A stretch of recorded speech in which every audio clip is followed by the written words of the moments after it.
Welcome to online study corner. आज के इस लेक्चर में हम डिस्कस करेंगे एमिली डिकिंसन की एक poem because I could not stop for death को। Because I could not stop for death एक ऐसी पोएम है जिसकी थीम है डेथ एंड इमॉर्टैलिटी।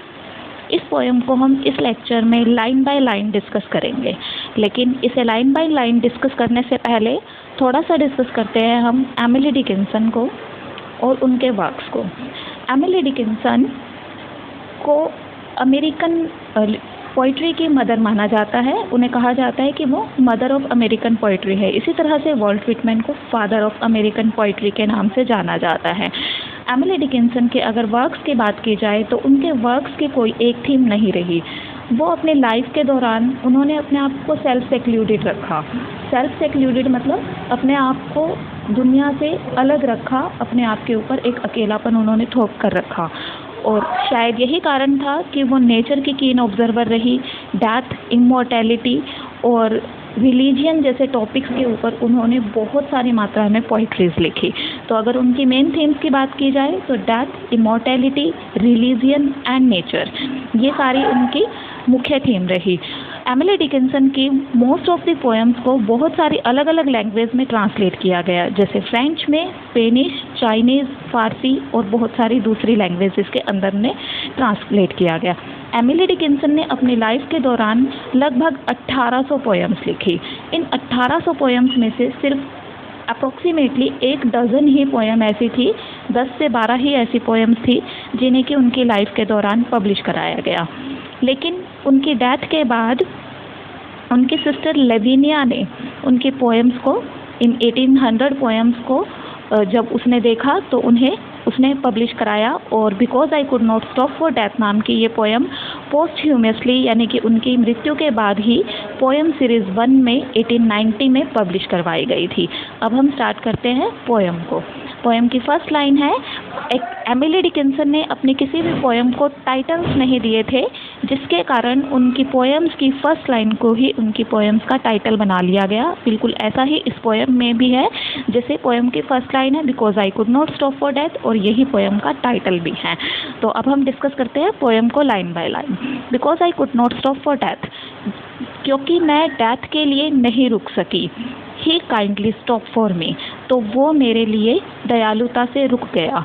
ही यहाँ पर किसके लिए यूज़ किया गया है? वह मेरे लिए दयालुता से रुक गया। कौन रुक गया? डेथ, यानी कि ही जो प्रोनाउन है वो यहाँ पर डेथ के लिए यूज़ किया गया है। Hence we may say that here personification of death is shown. यहाँ पर पर्सोनिफिकेशन किया गया है डेथ का। डेथ को एक व्यक्ति के रूप में दिखाया गया है। एमिली कहती है कि जैसा कि मैं डेथ के लिए नहीं रुक सकी, वह मेरे लिए रुक गया, मतलब डेथ मेरे लिए रुक गया। द कैरेज हेल्ड, जिस कैरेज में हम जा रहे थे, कैरेज क्या होता है?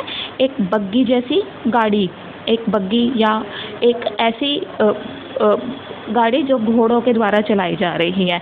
The carriage held but just ourselves, जिस कैरेज में हम जा रहे थे, जिस बग्गी में हम जा रहे थे, उसमें सिर्फ हम थे और हमारे अलावा कौन था? एंड इमॉर्टैलिटी, सिर्फ अमरता थी। मतलब 3 व्यक्ति उस बग्गी में जा रहे थे, पोएटेस, डेथ एंड इमॉर्टैलिटी। यहाँ से हमें क्लियर हो जाता है कि पोएटेस क्या कहती है? There is a life after death, यानी कि यहाँ पर वो आफ्टर डेथ, आफ्टर लाइफ की बात कर रही है। वी स्लोली ड्रोव, हम धीरे धीरे जा रहे थे उस गाड़ी से, उस बग्गी से। ही न्यू नो हेस्ट, उसे कोई जल्दबाजी नहीं थी। ही यानी कि डेथ, डेथ को ये बग्गी चलाने में कोई जल्दबाजी नहीं थी। And I had put away, और मैंने भी माई लेबर, मेरे कामकाज, मेरे आराम को भी छोड़ दिया था, और मैं बड़ी शांति से उस बग्गी में जा रही थी। क्यों जा रही थी? फॉर हिज सिविलिटी, उसकी सिविलिटी की वजह से। वी पास द स्कूल, अब वो यहाँ पर एक इमेजरी क्रिएट कर रही है, एक सीन क्रिएट कर रही है कि जब हम इस बग्गी से जा रहे थे तो हमने रास्ते में क्या क्या देखा। वी पास द स्कूल, हम एक स्कूल के पास से गुजरे। Where children strove at recess, जहाँ पर बच्चे रिसेस के टाइम पर in the ring, in the ring यानी कि in the school yard, ring यानी कि स्कूल यार्ड, वो रिसेस में रिंग में स्कूल यार्ड में खेल रहे थे। We pass the fields of gazing grain, फिर हम गेजिंग ग्रेन, ग्रेन क्या होता है, अनाज, अनाज के खेतों के पास से गुजरे, लेकिन ग्रेन के साथ क्या वर्ड यूज़ किया, गेजिंग। गेजिंग मतलब ऐसा गेजिंग होता है घूरना, घूरते हुए अनाज के खेतों के पास से गुजरे। दैट मीन्स ऐसा लग रहा था कि जो ग्रेन थे, खेत थे, वो उन्हें घूर रहे थे, देख रहे थे। ठीक है, गेजिंग ग्रेन दोनों में जो साउंड है वो सिमिलर है, ग के साउंड है यहाँ पर। इस तरह से यहाँ इस लाइन में अलिट्रेशन का यूज़ किया गया है, यानी कि अनुप्रास अलंकार का यूज़ किया गया। We pass the setting sun, इसके बाद हम अस्त होते हुए सूरज के पास से गए। फिर से स्टैंजा देख सकते हैं हम। We pass the school where children stop, हम स्कूल के पास से गुजरे जहाँ बच्चे खेल रहे थे। रिसेस के टाइम पर वो रिंग में खेल रहे थे, स्कूल यार्ड में खेल रहे थे। फिर हम अनाज के खेतों के पास से गुजरे, उसके बाद हम अस्त होते हुए सूरज के पास से गए। और रादर ही पास्ट अस, या तो हम सूरज के पास से गुजरे, लास्ट लाइन में हमने क्या पढ़ा, we pass the setting sun, हम सूरज के पास से गुजरे। और रादर या फिर ही पास्ट अस, वो हमारे पास से गुजरा। यहाँ पर सन को भी क्या किया गया है, पर्सोनिफाई किया गया है, उसके लिए भी मानवीकरण का, पर्सोनिफिकेशन का यूज़ किया गया है। तो हम कह सकते हैं कि here two objects death and sun have been personified.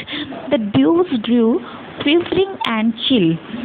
Dues drew, evening की जो ड्यूज थी, इवनिंग की जो ओस थी, धुंध थी, उसकी वजह से वहाँ पर ठंडक हो गई थी, क्विवरिंग, और मैं ठंड से कांप रही थी, एंड चिल, और ठंड महसूस कर रही थी। क्यों ठंड महसूस कर रही थी, because she was अनप्रिपेयर्ड for this journey. Death उसको वहाँ पर ले जाने के लिए बताकर नहीं आई थी। It was an unexpected journey and she was not prepared for this. तो ये जो उसकी अनप्रिपेयर्डनेस है, ये इन लाइन से क्लियर हो जाती है। जैसे क्या कहती है कि ठंड का टाइम था, फॉर ओनली गजेमर माई गाउन, क्योंकि मैंने जो गाउन पहना था, गजेमर यानी कि पतला कपड़ा, वो बहुत ही पतले कपड़े से बना था। ठीक है, माई टिपेट ओनली टेल, टिपेट का मतलब होता है शॉल, एक तरह की शॉल या दुपट्टे के लिए ये वर्ड यूज़ किया जाता है, टिपेट। चल यानी कि सिल्क का और बहुत ही पतला कपड़ा, सिल्क प्लस बहुत पतला। ठीक है, तो और जो मैंने शॉल ले रखी थी वो भी सिल्क की थी और बहुत पतली थी। इस तरह से मैं ठंड में कांप रही थी। We paused before a house that seemed a swelling of the ground. इसके बाद हम कौन, डेथ एंड एमिली, ठीक है, और immortality. We paused before a house, हम एक घर के आगे रुके, that seemed swelling of the ground, वो घर ऐसा लग रहा था जैसे कि वहाँ से धरती, स्वेलिंग मतलब फूली हुई है, ऊपर उठी हुई है। ठीक है, जैसे सपोज करो कोई ग्रेव है, ग्रेव को फ्रेशली अगर डग किया गया है, खोदा गया है, तो वहाँ पर मिट्टी ऊपर की तरफ फूली हुई दिखाई देती है। तो इसी तरह से यहाँ हाउस, सीधा सीधा उसने ग्रेव ना बोलकर बहुत ही एक कमांडिव लैंग्वेज का यूज़ करते हुए ग्रेव की जगह वर्ड क्या यूज़ किया, हाउस। लेकिन ये क्लियर करने के लिए कि ये हाउस नहीं ग्रेव था, उसने अगली लाइन में ही क्या लिखा, अ स्वेलिंग ऑफ द ग्राउंड, कि धरती फूली हुई सी वहाँ पर थी। दैट मीन्स वो एक ग्रेव के पास पहुँची। ये हाउस क्या था, ग्रेव था ये। The roof was scarcely visible, इस हाउस की जो रूफ थी, छत थी, वो स्केर्सली यानी हार्डली ही विजिबल हो रही थी, बहुत कम दिखाई दे रही थी। द कॉर्निस, कॉर्निस होता है रूफ का, किसी भी छत का सबसे ऊपरी और नुकीला हिस्सा। ठीक है, रूफ का जो ऊपरी नुकीला हिस्सा है उसे कॉर्निस कहा जाता है। तो द कॉर्निस इन द ग्राउंड, ये रूफ का जो सबसे ऊपरी हिस्सा था, ये भी धरती के अंदर दिख रहा था। तो यहाँ से कंप्लीटली वो क्लियर कर देती है कि वो एक ग्रेव के पास पहुँच जाते हैं।